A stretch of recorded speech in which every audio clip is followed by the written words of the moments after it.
मित्रों, बांग्लादेश की India out campaign के हवाले से ब्रॉडर व्यू के अंदर मेरा ये स्टांस रहा है, प्रिंसिपल स्टांस रहा है कि ये कैंपेन असल में पॉलिटिकली अगर आप देखें तो अवामी लीग के ख़िलाफ़ हो सकती है, क्योंकि ये इंडिया के अगेंस्ट ज़ाहिर सी बात है और इंडिया उनका बड़ा करीबी दोस्त है। लेकिन टेक्निकली अगर आप देखें तो ये बांग्लादेश के बेहतरीन मफाद में, उनके इंटरेस्ट में है कि ये कैंपेन सक्सेसफुल रहे। इसकी टेक्निकल वजह यह है कि अगर आप केयरफुली देखें तो ये कैंपेन बेसिकली लोगों को मोटिवेट कर रही है कि आप अपने मुल्क की जो मैन्युफैक्चर्ड चीज़ें हैं वो इस्तेमाल करें और बाहर की, ख़ास तौर पर इंडिया की जो चीज़ें हैं वो इस्तेमाल मत करें। यही लुब्बे लुबाब है, यही असल में सेंट्रल पॉइंट है इंडिया आउट कैंपेन और बायकॉट इंडियन प्रोडक्ट्स कैंपेन का, कि आप अपने मुल्क की चीज़ें इस्तेमाल करें। अब यहाँ पर मैं ये बात करता रहा हूँ कि मैं पर्सनली इसको इसलिए लाइक करता हूँ इस कैंपेन को, क्योंकि इसमें बांग्लादेश के एक बहुत बड़े प्रॉब्लम का सल्यूशन मौजूद है। अब मेरे इस स्टांस की वजह से शुएब चौधरी हो या दीगर ऐसे जर्नलिस्ट ऐसे हैं बहुत सारे इंडिया के अंदर भी और बांग्लादेश में भी, जिन्होंने मुझ पे क्रिटिसाइज भी किया, लेकिन इन हजरात को ज़र्रा बराबर भी गालिबन कोई इदराक नहीं है, कोई शऊर नहीं है कि इकोनॉमी किस तरफ जा रही है, बांग्लादेश की फिगर्स क्या कह रही हैं और ये किस तरह का स्टांस रख रहे हैं।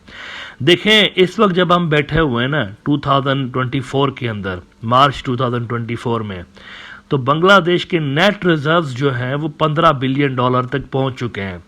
ये मैं आपको याद दिला दूं कि अगस्त 2021 में, ज़्यादा पुरानी बात नहीं है, $40 अरब से ज़्यादा के रिजर्व्स थे बांग्लादेश की। ये बड़ी केयरफुली आप सुनिएगा मेरा आज का एपिसोड। $40 बिलियन से ज़्यादा के बांग्लादेश के फॉरेन रिजर्व्स थे अगस्त 2021 में।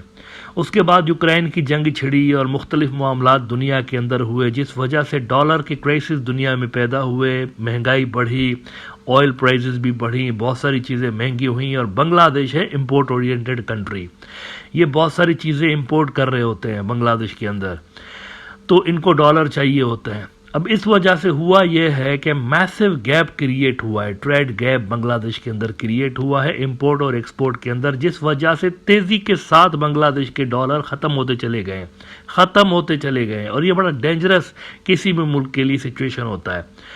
तो $40 बिलियन से जो गिरे हैं तो $15 बिलियन पे पहुंचे हुए हैं। वैसे ये नेट रिजर्व्स हैं, अगर आप ग्रॉस रिजर्व्स देखते हैं तो 19 पॉइंट समथिंग बिलियन है, लेकिन ग्रॉस रिजर्व्स के अंदर जो शॉर्ट टर्म लायबिलिटीज हैं वो एडेड होती हैं, यानी उसके अंदर वो भी पेमेंट्स ऐड होती हैं जो कि जल्दी आपने करने होते हैं नियर फ्यूचर के अंदर, तो वो निकाल के नेट रिजर्व्स असल में माना रखते हैं, वो है $15 बिलियन। और बांग्लादेश जो IMF के प्रोग्राम में गया हुआ है, तो IMF के प्रोग्राम के अंदर जो लिमिट सेट हुई पड़ी है कि भाई आपको इससे कम पे रिजर्व्स नहीं लेकर आने, उससे कम हो गया है बांग्लादेश। और उसके कम होने की वजह से हो क्या रहा है कि बांग्लादेश ने फोर्सफुली, यानी ज़बरदस्ती, कमर्शियल बैंकों को कहा हुआ है कि आप अपने डॉलर हमें, सेंट्रल बैंक ने कहा है कि आप हमें डॉलर दें, अपने डॉलर्स, वो वर्बली उनको कहा है, रिटन में नहीं कहा। अच्छा, कमर्शियल बैंक्स के अंदर से जब सेंट्रल बैंक बोरो करना शुरू कर दे तो ये बड़ा ख़तरनाक होता है, क्योंकि कमर्शियल बैंक्स के अंदर लोगों का पैसा पड़ा हुआ होता है। तो ये सूरत हाल, रिपोर्ट्स ये आ रही हैं कि वहाँ पर शुरू हो चुकी है कि कमर्शियल बैंकों को सेंट्रल बैंक कह रहा है कि आप हमें पैसे दें शॉर्ट टर्म के लिए, ताकि वो जो एक किस्त आने वाली है IMF की, वो किस्त हम ले लें, दोबारा से आपको रिटर्न कर देंगे डॉलर्स। ये भी चीज़ें हो रही हैं वहाँ पर। अब ऐसे में मुझे ये बताएं कि इंडिया आउट कैंपेन क्यों ख़राब है भाई? डॉलर बचाने की कैंपेन है ना, डॉलर बच रहे हैं बांग्लादेश के। वो क्या कैंपेन कह रही है कि गैर ज़रूरी चीज़ें मत मंगवाएं इंडिया से। आपके सबसे बड़े इंपोर्टर्स में से एक है इंडिया, आप सबसे ज़्यादा बिल उन्हीं को देते हैं, $16 अरब देते हैं उनको आप हर साल। इतनी ज़्यादा इंपोर्ट कर रहे होते हैं, ऐसी ऐसी चीज़ें इंपोर्ट कर रहे होते हैं जो कि बांग्लादेश में पड़ी हुई होती हैं। तो ऐसे में आप इस तरह की कैंपेन का विरोध कैसे कर सकते हैं? टेक्निकली तो ये आपको सपोर्ट कर रही है, आपके मुल्क की इकोनॉमी को सपोर्ट कर रही है। और इस तरह की कैंपेन चलाने वाले लोगों को कभी आप ISI का एजेंट बना देते हैं, कभी किसी का एजेंट बना देते हैं। ये बड़ी अफसोस की बात है, बड़े अफसोस की बात है। रेफरेंस आपके साथ शेयर करता हूं, आप जाकर रिसर्च ज़रूर करिएगा इसके ऊपर।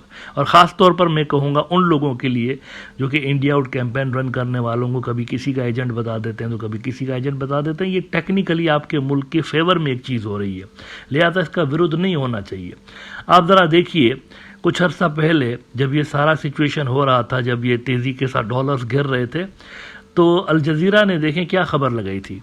अल जजीरा ने कहा कि severe dollar crisis hobbles Bangladesh businesses. Nazreen, ये 23 फरवरी 2023 की खबर है। वैसे तो रिजर्व्स में गिरावट का सिलसिला इससे भी पहले शुरू हो चुका था, लेकिन ये बीमारी काफ़ी अरसे से चलती चली आ रही है और सिचुएशन यहाँ तक पहुँच गई है इस वक्त कि 40 बिलियन, यानी कहाँ पे ज़बरदस्त किस्म के रिजर्व्स थे बांग्लादेश के, ज़बरदस्त किस्म का सारा ट्रेड चल रहा था। लेकिन इसमें अवामी लीग को भी मैं नहीं कहूँगा, क्योंकि यूक्रेन की जंग उनके बस में तो नहीं थी ना, ये उनके हाथ में तो नहीं था। लेकिन बहुत सारी ऐसी चीज़ें इन्होंने ज़रूर की हैं जो कि अवॉइड की जा सकती थी। मिसाल के तौर पर इंपोर्ट कब की जा सकती थी इंडिया से, और दीगर जो गैर ज़रूरी आइटम्स हैं वो कम करके कुछ ना कुछ इसमें कंट्रोल किया जा सकता था डॉलर के आउटफ्लो को, लेकिन वो मेरे ख्याल से देर से किया गया। इस वक्त वो कर रहे हैं, इस वक्त काम कर रहे हैं इस पर। इंपोर्ट उन्होंने बहुत सारे गैर ज़रूरी चीज़ों की कम की हुई है, लेकिन ये पहले कर देना चाहिए था। और ऐसे में अब भी बहुत सारे लोग इस चीज़ के फेवर में हैं कि इंडिया से जो इंपोर्ट हो रही होती है वो कम नहीं होनी चाहिए। आई डोंट नो व्हाई, जबकि वही चीज़ें उनके मुल्क में भी पड़ी हुई होती हैं। अब जरा आप आज की खबर देख लीजिए, द बिजनेस स्टैंडर्ड की। बड़ी ही इंपॉर्टेंट खबर है ये आर्टिकल, आपने, मैं रिकमेंड करूंगा जरूर जाके पढ़ना है, आप लोगों ने जरूर पढ़ना है।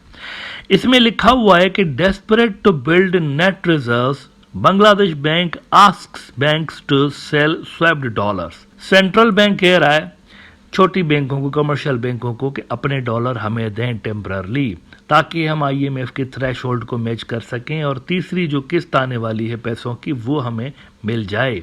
कहते हैं कि Bangladesh bank is desperate to rebuild reserve by forcing banks to sell their dollars the central bank received under currency swap arrangement, as it is nearly $4 billion short of the $19.26 billion net reserves target set by the IMF for March performance to get the third tranche of the $4.7 billion loan package। अब इसमें आप देखिए, अगस्त 2021 में मैंने आपको बताया ना कि $40.7 बिलियन के रिजर्व थे अगस्त 2021 में, लेकिन अब देखिए बिजनेस स्टैंडर्ड कहता है कि दी total net reserve stood at nearly $15.3 billion on 28th March, excluding $4.5 billion liabilities from the gross reserve of $19.8 billion according to Bangladesh Bank data। और वो जो मैंने बात की कि इस वक्त कुछ ना कुछ स्टेप्स नज़र आ रहे हैं कि इंपोर्ट वो कम कर रहे हैं, अवामी लीग वाले इस पर थोड़ा सा काम कर रहे हैं कि ये डॉलर का इतना ज़्यादा आउटफ्लो है उसको कंट्रोल किया जा सके। इसमें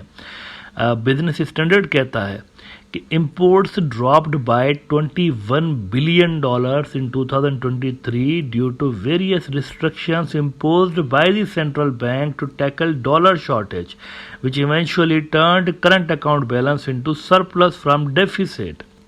The country's total import declined by 24.32% to $65.39 billion by the end of 2023 from $86.40 billion in the previous year according to Bangladesh Bank data। जब आपकी इंपोर्ट गिर रही है मुसलसल, इंपोर्ट क्यों गिर रही है? आपके पास डॉलर उतने नहीं है जितने पहले हुआ करते थे, और ऑन टॉप ऑफ दैट आपका बैलेंस ऑफ ट्रेड जो था वो हिला हुआ था, उसको कंट्रोल करने की आपने सर तोड़ कोशिश करके फाइनली इसको कुछ सरप्लस दिखाया है। How can someone criticise a movement जिसका बुनियादी रीजन ही अगर आप देखें ना टेक्निकली तो डॉलर बचाना है, इंडिया को दिए जाने वाले डॉलर बचाने हैं।